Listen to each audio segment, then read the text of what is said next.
રાજકારણમાં જીત ફક્ત મતોની ગણતરી નથી, એ તો ડેટા, વ્યૂહરચના અને લોકોની સમજનું વિજ્ઞાન છે. આજે આપણે વિસનગરના ઉદાહરણ દ્વારા શાસન માટે એક મજબૂત બ્લુપ્રિન્ટ કેવી રીતે બનાવી શકાય તે સમજીશું. આ માત્ર એક બેઠકનું વિશ્લેષણ નથી, આ તો કહી શકાય કે રાજકીય એન્જિનિયરિંગની એક ઊંડી કેસ સ્ટડી છે. તો આ ઊંડાણમાં આપણે કેવી રીતે ઉતરીશું? જુઓ, આપણી સફર 4 ભાગમાં વહેંચાયેલી છે. સૌથી પહેલાં આપણે વિસનગરની જમીન અને ત્યાંના લોકોના સંકેતોને પકડીશું. પછી જે તાજેતરનો જનાદેશ મળ્યો છે એનું વિશ્લેષણ કરીશું. એ પછી ઇતિહાસના પાના ફેરવીને જોઈશું કે ત્યાં લાંબા ગાળાની પેટર્ન શું રહી છે. અને છેલ્લે આ બધા ડેટાના આધારે શાસન માટે એક નક્કર બ્લુપ્રિન્ટ તૈયાર કરીશું. તો ચાલો શરૂઆત કરીએ. પહેલા વિભાગથી જમીન અને તેના સંકેતો, કારણ કે કોઈપણ વ્યૂહરચના ત્યાં સુધી સફળ નથી થતી જ્યાં સુધી એ વિસ્તારની માટી અને લોકોની આકાંક્ષાઓને બરાબર સમજી ન લેવાય. જુઓ, ઉત્તર ગુજરાતના મહેસાણા જિલ્લામાં આવેલું વિસનગર એ માત્ર નકશા પરનું એક ટપકું નથી. આ એ ભૂમિ છે જ્યાં વેપાર અને સંસ્કૃતિ એકબીજામાં ઓતપ્રોત છે, જે એની રાજનીતિને એકદમ અલગ રંગ આપે છે.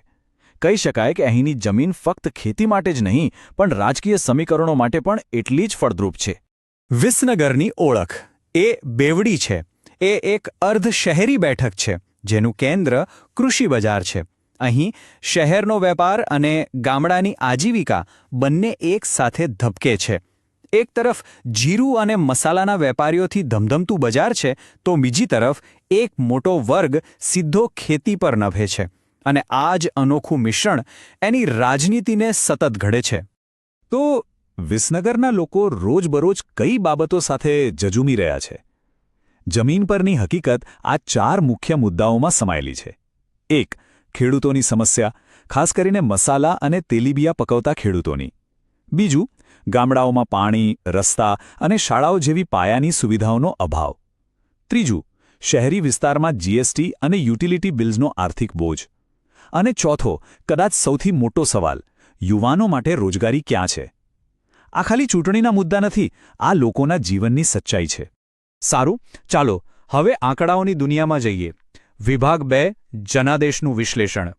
અહીં આપણે એ સમજવાની કોશિશ કરીશું કે 2022માં મતદારોએ જે નિર્ણય આપ્યો એની પાછળના સંકેતો શું હતા. 2022ની વિધાનસભા ચૂંટણી ભાજપનો વોટ શેર રહ્યો 55.11%. આ માત્ર એક આંકડો નથી, આ એક સ્પષ્ટ બહુમતી છે. આ એ વાતનો સંકેત છે કે મતદારોનો એક મોટો હિસ્સો શાસક પક્ષની સાથે મજબૂતાઈથી ઊભો છે. અને જીતનો ગાળો એ હતો પૂરા 34,405 મતોનો. જો 2017 સાથે સરખામણી કરીએ તો આ એક મોટો ઉછાળો છે. આ બતાવે છે કે સમર્થન ઘટ્યું નથી, ઉલટાનું વધુ મજબૂત થયું છે. અને વિપક્ષ માટે આ વધતું અંતર એક ગંભીર ચેતવણી સમાન છે. આ ચાર્ટ જુઓ, આખી વાર્તા સ્પષ્ટ થઈ જાય છે. ભાજપ 55.1% સાથે ટોચ પર છે, કોંગ્રેસ 33.7% પર અને આમ આદમી પાર્ટી લગભગ 8% મતો સાથે ત્રીજા નંબરે છે. આ સ્પષ્ટપણે દેખાડે છે કે વિપક્ષના મતો વહેંચાઈ ગયા, જેના કારણે શાસક પક્ષની જીતનો માર્ગ વધુ સરળ બન્યો. તો આખી ચૂંટણીની વાર્તાના 2 મુખ્ય પાસા છે. એક તરફ એક મજબૂત અને સ્થાપિત શાસન અને બીજી તરફ એક વિખંડિત અને નબળો વિરોધ. જ્યાં સુધી આ સમીકરણને બરાબર સમજી ન લેવાય ત્યાં સુધી વિસનગરમાં કોઈપણ વ્યૂહરચના બનાવવી લગભગ અશક્ય છે. પણ આજના દિવસને બરાબર સમજવા માટે આપણે થોડું પાછળ જોવું પડશે. ઇતિહાસના પડઘા સાંભળવા પડશે. અને જ્યારે આપણે આ કરીએ છીએ ત્યારે એક મૂળભૂત વાત યાદ રાખવી ખૂબ જ જરૂરી છે. આપણું બંધારણ દરેક નાગરિકને ગૌરવ સાથે જીવવાનો અને જવાબદારીપૂર્વક પોતાના વિચારો વ્યક્ત કરવાનો અધિકાર આપે છે. આ વિશ્લેષણ એ જ સિદ્ધાંતને કેન્દ્રમાં રાખીને કરવામાં આવ્યું છે. આ ટેબલ જુઓ, આ છેલ્લા 25 વર્ષની કહાણી છે જે આંકડાઓમાં કહેવાઈ રહી છે. 1998થી લઈને 2022 સુધી એક વાત એકદમ સ્પષ્ટ છે: ભાજપનું વર્ચસ્વ. એમનો વોટ શેર સતત 52થી 55%ની રેન્જમાં રહ્યો છે.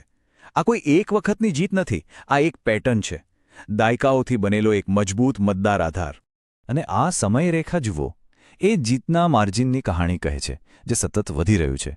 2007માં જે માર્જિન માત્ર 5.5% હતું તે 2022માં વધીને 21%થી પણ વધુ થઈ ગયું. હા, 2017માં પાટીદાર આંદોલનને કારણે એ ઘટ્યું હતું, પણ એ પછી એ બમણી તાકાતથી પાછું આવ્યું. આ વિપક્ષની સતત નબળી પડતી સ્થિતિ તરફ ઇશારો કરે છે. તો પછી વિપક્ષનું શું થયું? 2017 તેમના માટે એક શિખર જેવું હતું.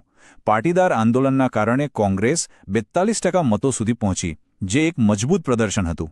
પણ પછી આવ્યું 2022 અને વોટ શેર ઘટીને માત્ર 33.65% રહી ગયો. એએપીના પ્રવેશથી વિપક્ષના મતો વધુ વહેંચાઈ ગયા. બરાબર.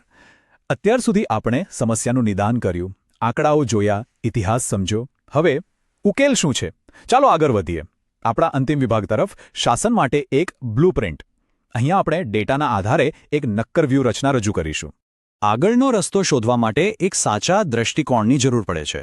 એક ફ્રેમવર્ક, જેને કહેવાય છે VIRINO. આ આપણને એવી તકો શોધવામાં મદદ કરે છે જે ખરેખર મૂલ્યવાન હોય, દુર્લભ હોય, જેની નકલ કરવી મુશ્કેલ હોય અને જેનો કોઈ બીજો વિકલ્પ ન હોય. તો ચાલો આને વિસનગર પર લાગુ કરીએ. આપણને શું જાણવા મળે છે? પહેલું, મૂલ્યવાન શું છે?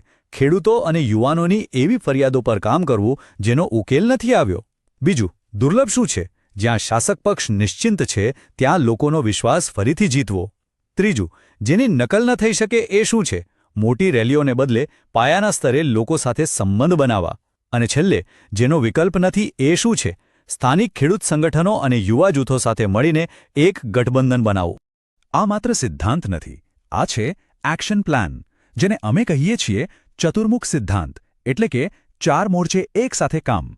પહેલું, ઘરે ઘરે જઈને લોકો સાથે સીધો અને સઘન સંપર્ક. બીજું, વર્તમાન શાસનમાં જે ખામીઓ છે તેને પુરાવા સાથે લોકો સામે મૂકવી. ત્રીજું, વિસનનગરના વિકાસ માટે એક વિશ્વસનીય સ્થાનિક યોજના આપવી. અને ચોથું, સમાજના જે મુખ્ય જૂથો છે એમની સાથે મજબૂત જોડાણ બનાવવું. અને આ બધી વાતનો સાર એક જ સાદા વિચારમાં આવી જાય છે. ધ્યેય ખરીદેલી ભીડથી તમાયેલા વિશ્વાસ તરફ જવાનો છે. કારણ કે ભીડ તો ભેગી કરી શકાય છે, પણ લોકોનો વિશ્વાસ એ તો માત્ર સેવા અને પ્રામાણિકતાથી જ કમાઈ શકાય છે. આ જે વિચારસરણીનો બદલાવ છે ને, એ જ સફળતાની ચાવી છે. તો આખરે સૌથી મોટો સવાલ એ જ રહે છે કે શું કમાયેલા વિશ્વાસ અને સ્થાનિક સમસ્યાઓના નિવારણની વ્યૂહરચના દાયકાઓ જૂના રાજકીય તંત્રને પડકારી શકે છે? એનો જવાબ ભલે ગમે તે હોય, એક વાત ક્યારેય ન ભૂલવી જોઈએ: તમે જે વિશ્વાસ કમાવો છો એનું રક્ષણ થવું જ જોઈએ. નાગરિકોની ગોપનીયતા સર્વોચ્ચ છે. ભારતના DPDP કાયદા મુજબ લોકોના ડેટાનો જવાબદારીપૂર્વક ઉપયોગ કરવો એ માત્ર કાનૂની નહીં પણ એક નૈતિક ફરજ પણ છે.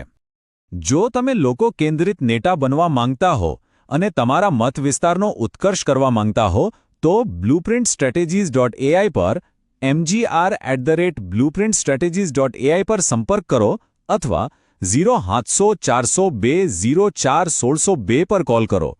રાજકારણથી પરનો હેતુ